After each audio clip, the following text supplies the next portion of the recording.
All right, folks. Welcome in to Pickaxe and Roll, brought to you by our good friends over at Superbook Sports. I'm your host, Ryan Blackburn at NBA Blackburn on Twitter, part of the Mile High Sports Podcast Network. And I am excited to talk about this Denver Nuggets win as the Nuggets defeat the Atlanta Hawks. Final score 129-122. A nice bounce back game for a variety of people, including Nikola Jokic, including Aaron Gordon, Jamal Murray, and even got a nice performance out of Julian Strawther in this one. A good sign of things to come, I think. But I know a lot of Nuggets fans were pretty upset. I know a lot of Nuggets fans were pretty frustrated after the 3-game losing streak, and it's understandable. It's very rare for this team to have 3 games in a row where they actually go down. So nice to see Denver bounce back for sure. Nice to see them figure some stuff out. And I was impressed with the way that they handled yesterday's game. So good stuff there. If you are in the chat, if you are new to the show, make sure to like the video and subscribe to the YouTube channel. That helps us out tremendously. Would really appreciate that, of course. Going to be a fun one. Going to be a good one. I have some good notes for this. I decided to kind of change up the flow of this one. First segment, I'm going to go over the game flow. Going to just share some of the notes that I had after each of the relatively interesting points throughout the game last night, and then go over a game MVP, which you might be surprised about who that is, because he's definitely on the screen. It's definitely the thumbnail image for this one.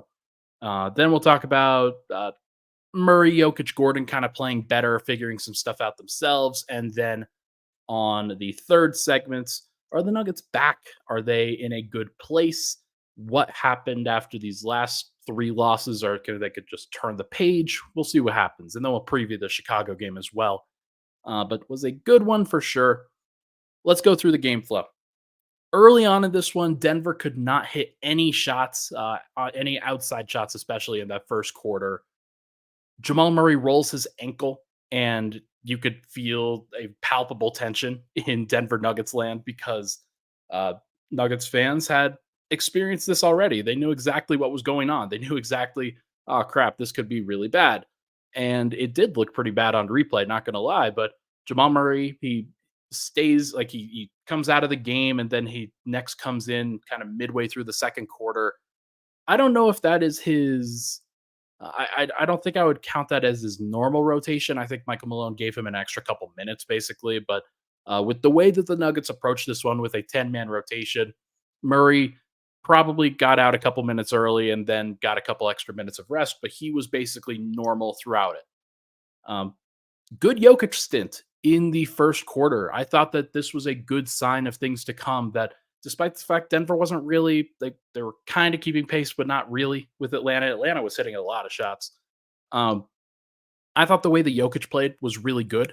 I thought the way that Jokic approached the game and simplified the game for himself was really good. With Capella out there, he didn't attack that matchup a ton.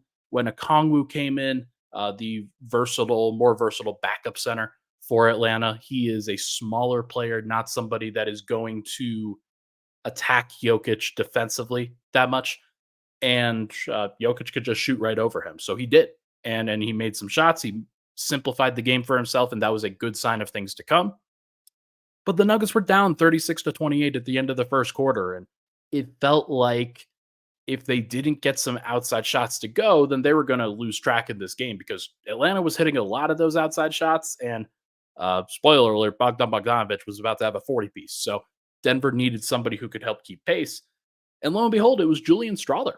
Julian Strawther off the bench, who was the guy that really got Denver to go. He broke the ice, made a ton of threes in a row. I don't know if he made any at the end of the first quarter, but it certainly felt like he made most of them in the second quarter, where Denver, they needed a little bit of a jolt. They were down. They were nearly down double digits at various points, and then they come back and accumulate a lead by the end of the first half. And that doesn't happen without Julian Strawther making his shots. He also was defending reasonably well. He was doing everything that he could to impact the passing lanes. He had 4 steals in the first half. It was a great number. And it's just a great two-way game from Strawther. But Bogdan Bogdanovic was matching him. He was going with him every single which way. and some of the shots that Bogey was hitting was very, very impressive. He is a dynamic player, and I think he is wasted away in Atlanta for the last couple of years. The way that they have used him as a sixth man when they've also had Trae Young and DeJounte Murray and Kevin Herter at times and different offensive players that they could go to.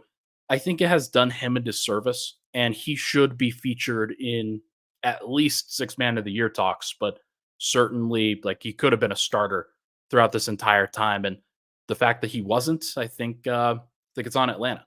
It's on Atlanta the way that they've handled him. But he was matching Strawther. He was doing really well. Had I think 27 points at the end of the third quarter or something like that. Was just dynamic as a shooter. Aaron Gordon being very, very physical and under control. This was a good sign of things to come for Gordon. And like some of the plays that he made underneath the rim as an offensive rebounder, but also like even in the post and kind of driving into the lane.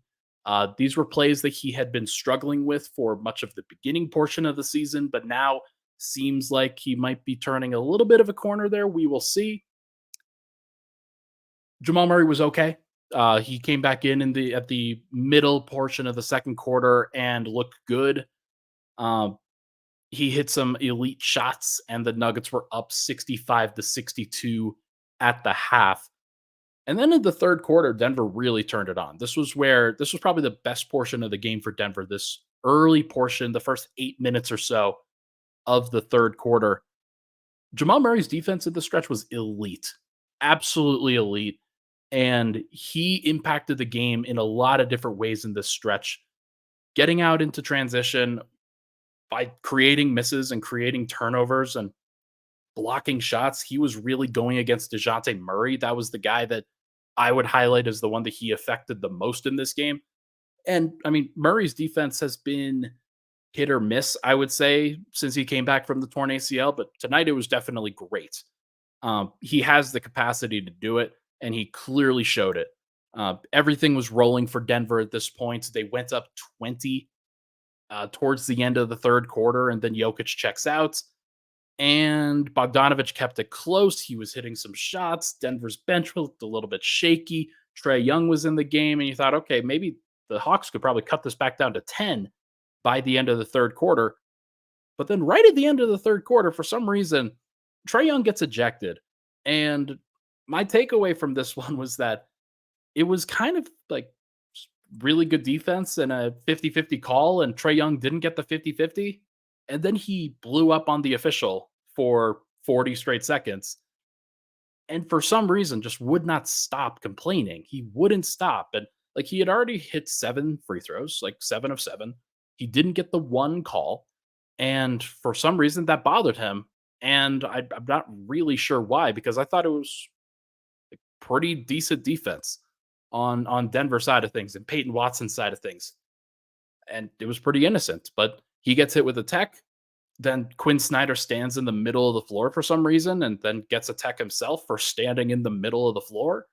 And then Trae Young just wouldn't let it go. And he just would not stop complaining and yelling at the official and gets a tech again. And he gets ejected. And that really flipped the momentum back to Denver's way at a point where Denver absolutely could have lost track of that game. So interesting to see the way that they handled that.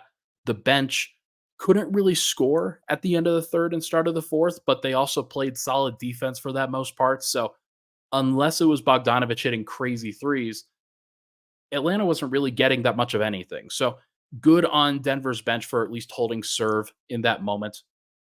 Starters come back in.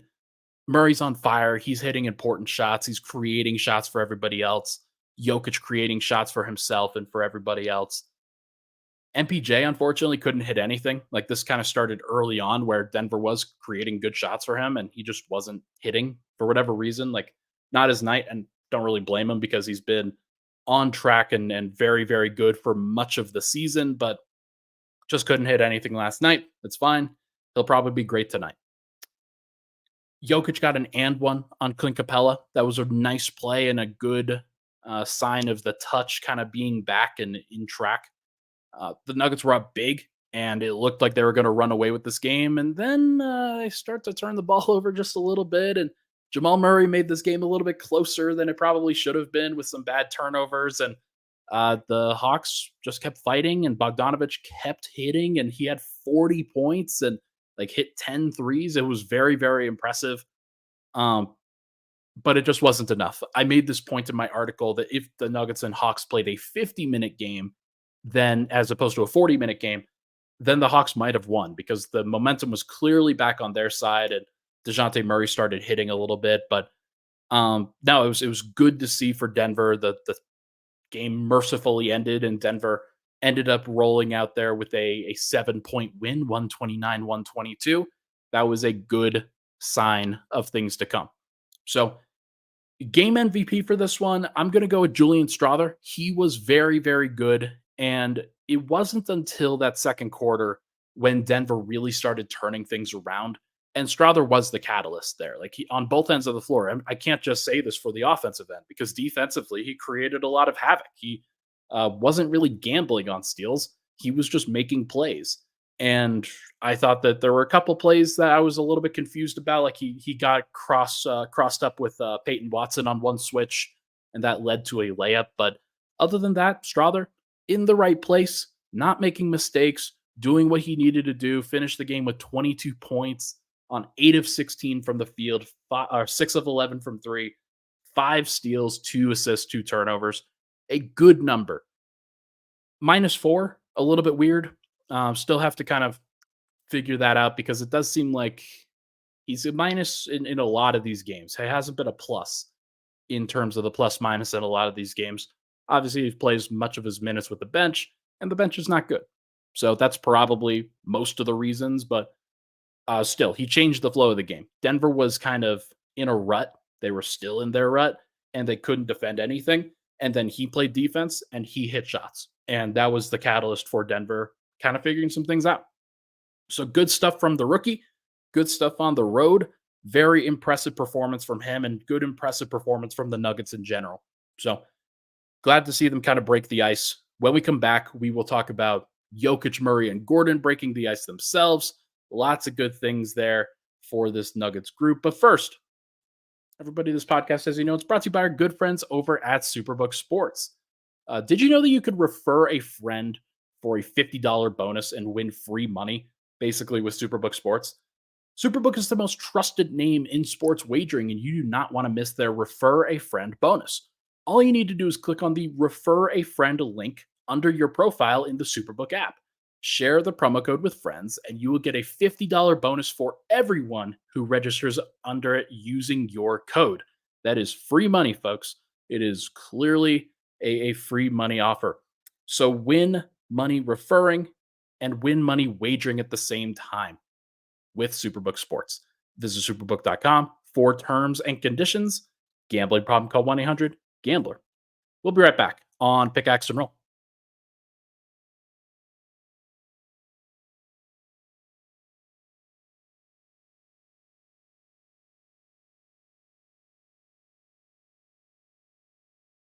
All right, we're back.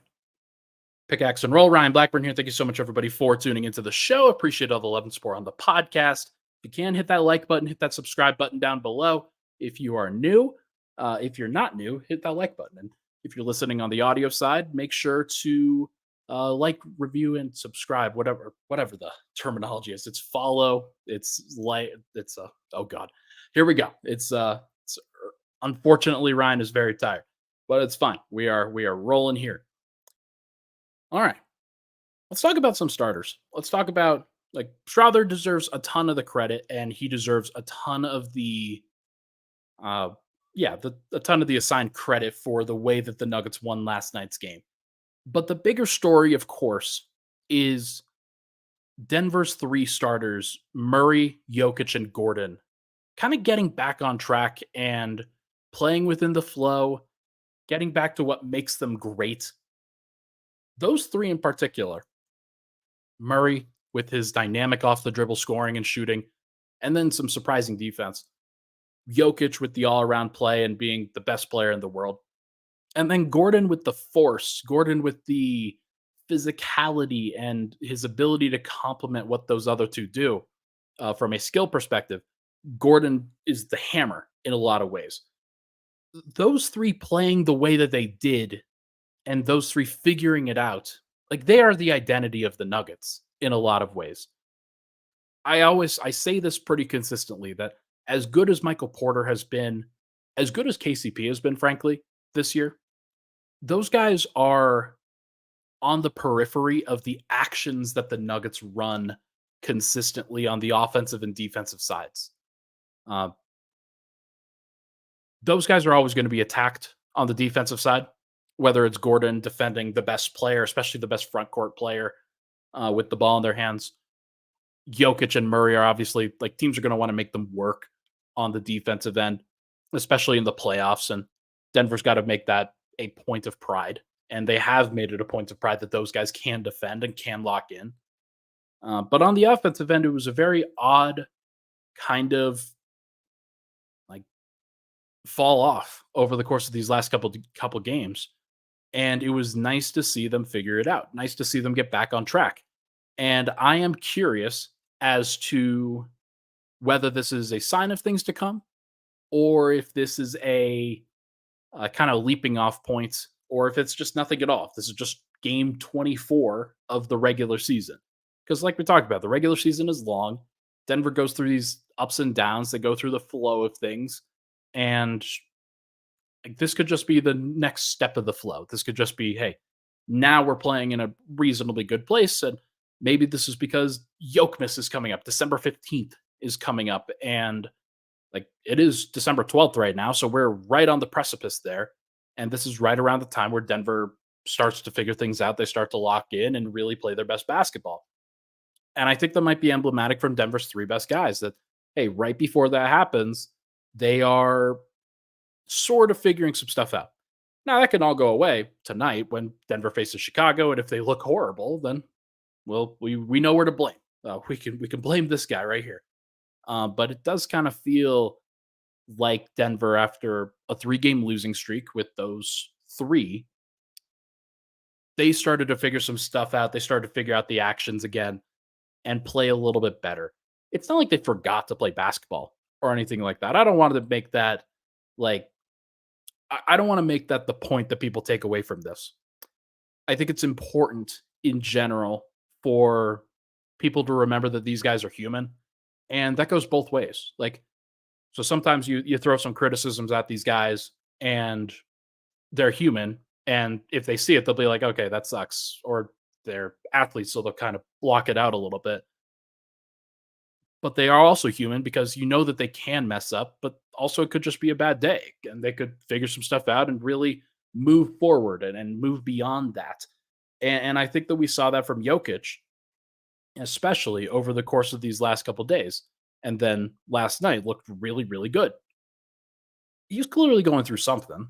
I don't know what it is. And for whatever reason, the shot just wasn't going down.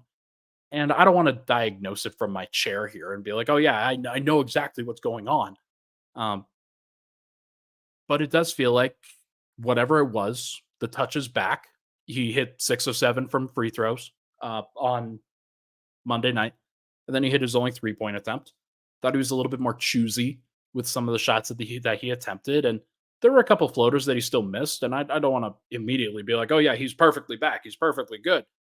Because there were some shots that I saw that he was like, okay, this is one that he generally makes when he's at his best and when he's at his most locked in. And that didn't happen. But he also made just about everything else. And he deserves a ton of credit for the way that he played. Murray missed only 3 shots all night, 12 of 15 from the field and 4 or 5 from 3, and just played a really, really efficient, good brand of basketball. And that was nice to see. If any of you listened to Weekends with Swipa, you'll know that I called this. You'll know that I definitely said this and was like, okay, this is the right matchup for him to really go off. Atlanta, they play a drop center. They play drop coverage, especially with Clint Capella and with Jokic having to be the guy that Murray is running 2-man game with. Like, they're going to attach themselves to him. And Murray was able to get free as a result and really take advantage of those pockets of space. And I think he did a great job, obviously.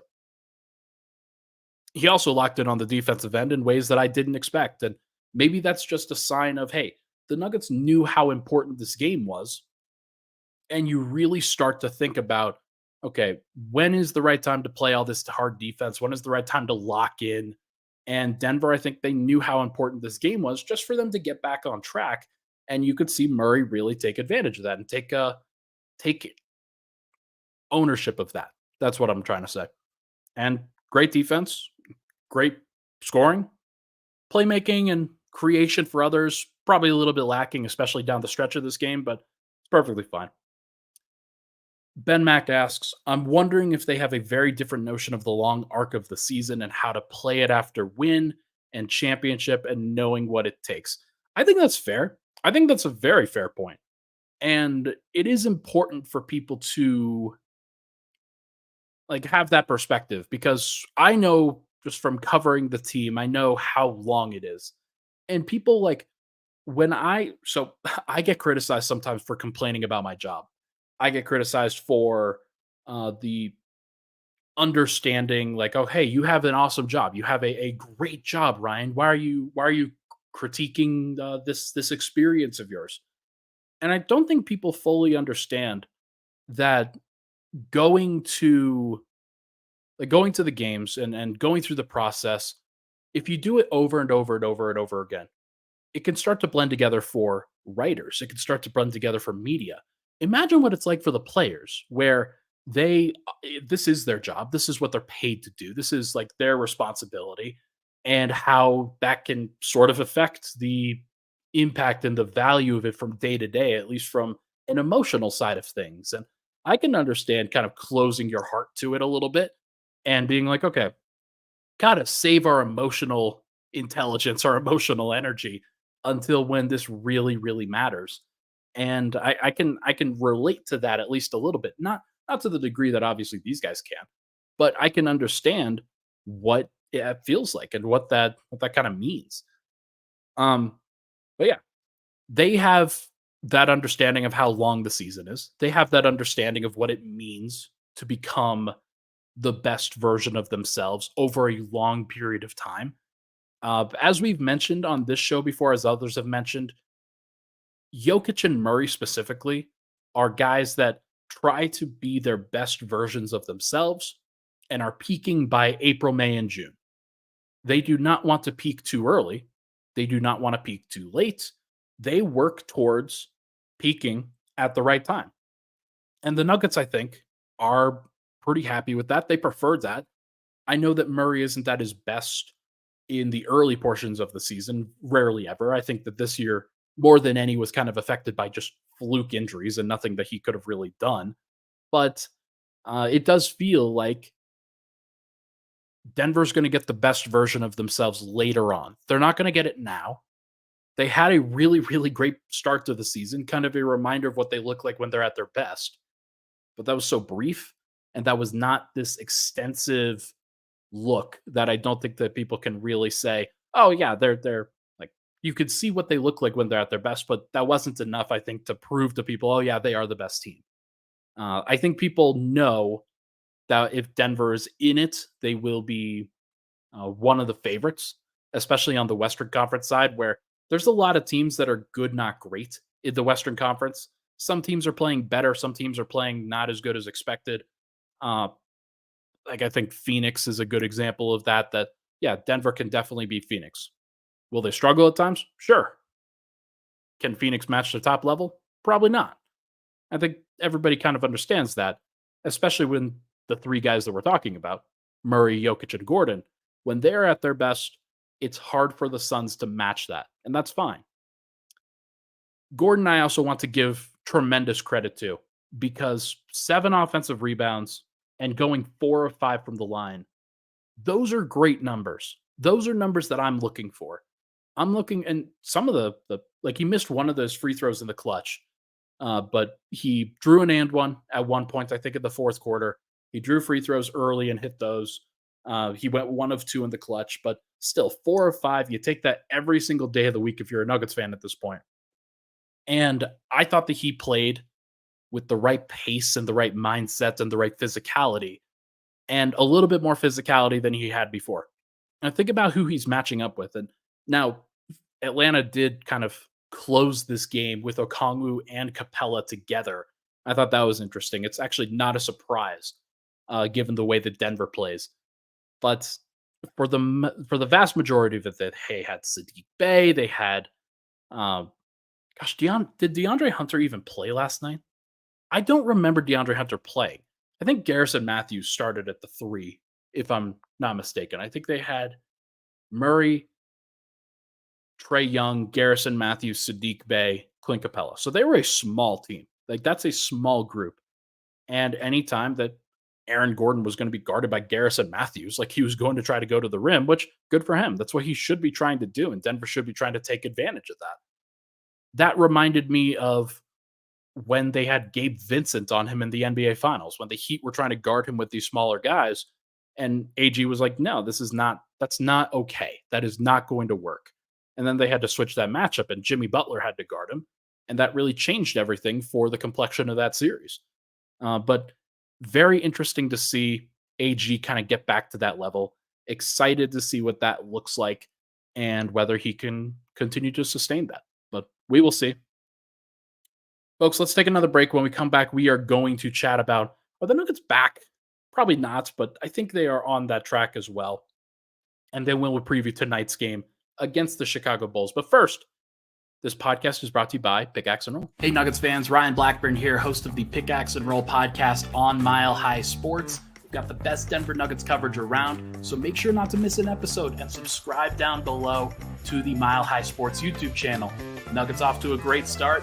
Make sure not to miss a thing on Mile High Sports.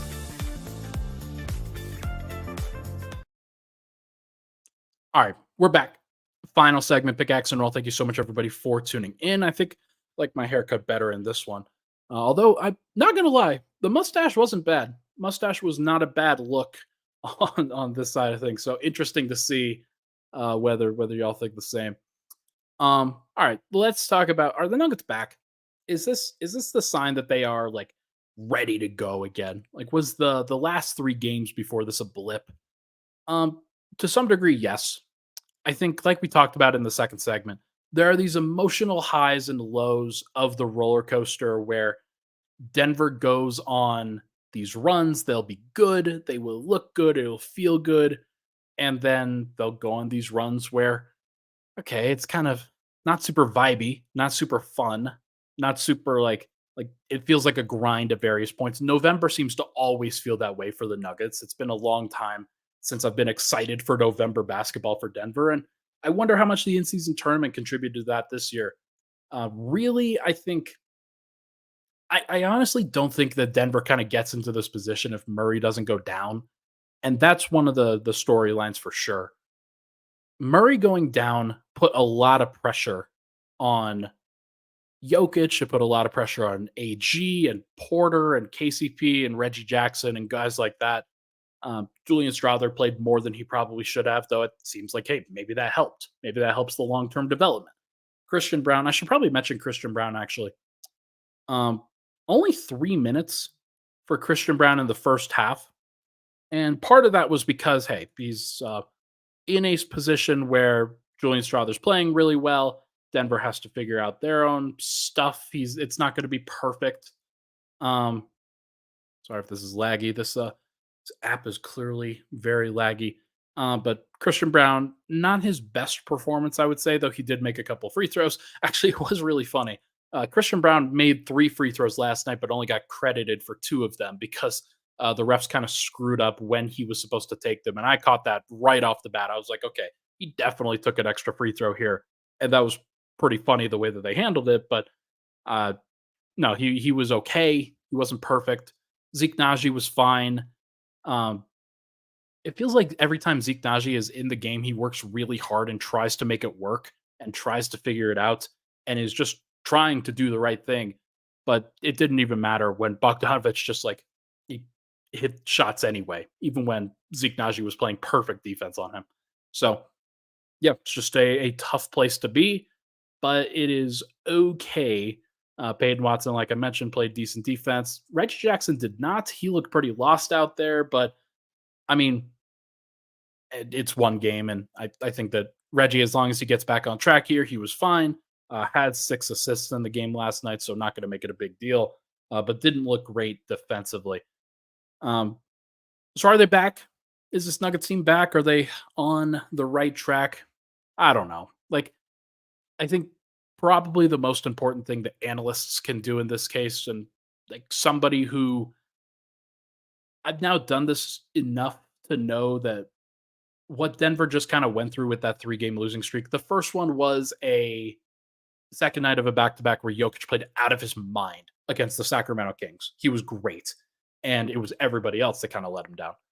And then the next 2 games were one after 3 days off and kind of in the midst of the in-season tournament stuff, and Jokic didn't play great in the 4th time that he had to play the Clippers, or 3rd time, and then 4th time they had to play the Houston Rockets, didn't play good either. So I wonder if there's just a malaise there and just a lack of focus there and lack of energy there. And he played with energy tonight or last night. He played with a force. He played with more downhill, just definitely patient, but also understanding of what the job was supposed to be. And like it looked like he was fully back on track. Murray looked like he was healthy. Aaron Gordon looked like he was playing with force. And then, like we talked about with Julian Strawther, it looked great too. It was a nice kind of bounce back for him. So, does that mean that Denver's back? No. Like, I would still like to see, and I made this point on Twitter, and there are some odd criticisms there. Made some points that Denver needs, I think, a reminder game that they can just like win by 20 plus against anybody. They can win by a lot. They can win against whoever they are playing, and it doesn't matter who it is. Um, they need to do it against a Phoenix or a Lakers, or even better, how about the Boston Celtics or Milwaukee Bucks? Like next time Denver plays one of those 2 teams, would be nice to see Denver really kind of lock in and win those games by a significant amount. They'll get up for those games. I think Denver knows how important it is to match up with the title contenders and play your best basketball. And it really starts to get you going again because I think the Nuggets respect those teams. Philly, they don't play until January, I don't think. I'm not sure when they play the other teams, but maybe the Christmas matchup is the next one that Denver's really taking seriously.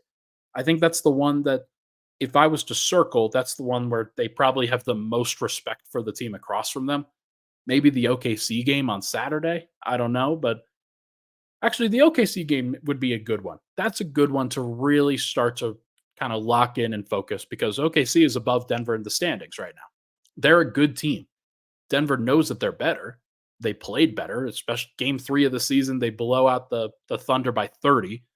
And part of that was a little bit fluky because OKC didn't really hit any jumpers, but I still think that. Oh, and Shea went 2 of 16, by the way, and that probably hasn't happened since.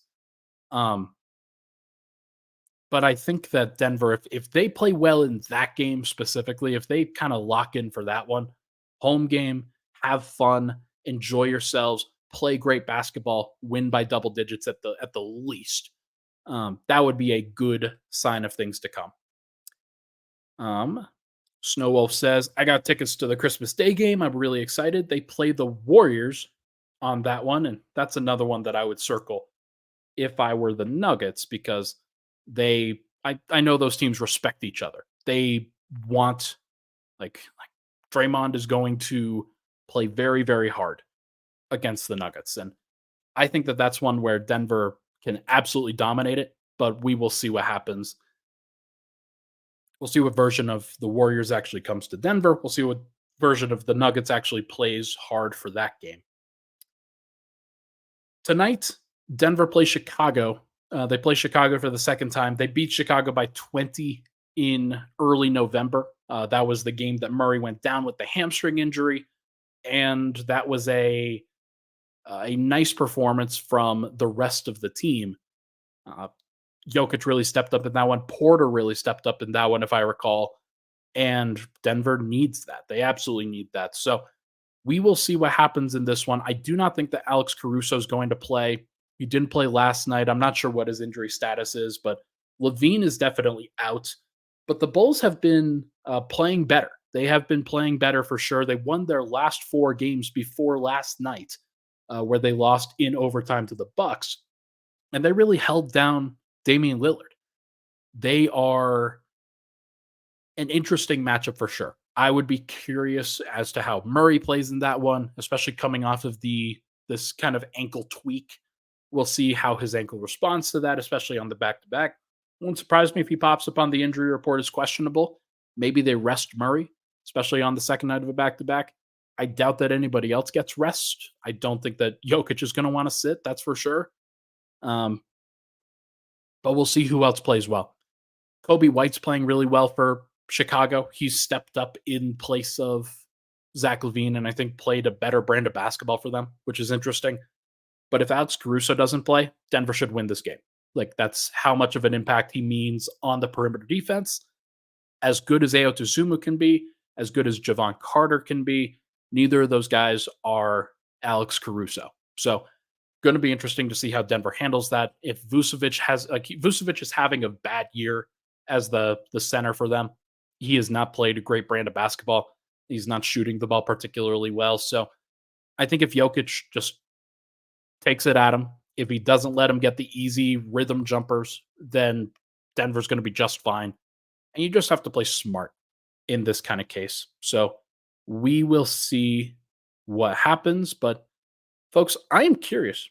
I am curious as to how Denver approaches this one. We will find out for sure. But for now, I think that is going to do it against for pickaxe and roll. Chris Coots asks, which bowl blows up for a career high tonight? Let's predict it. Actually, let's actually get into that one. Who do they? Okay, so let's go to their box score last night. Who's playing good basketball for them?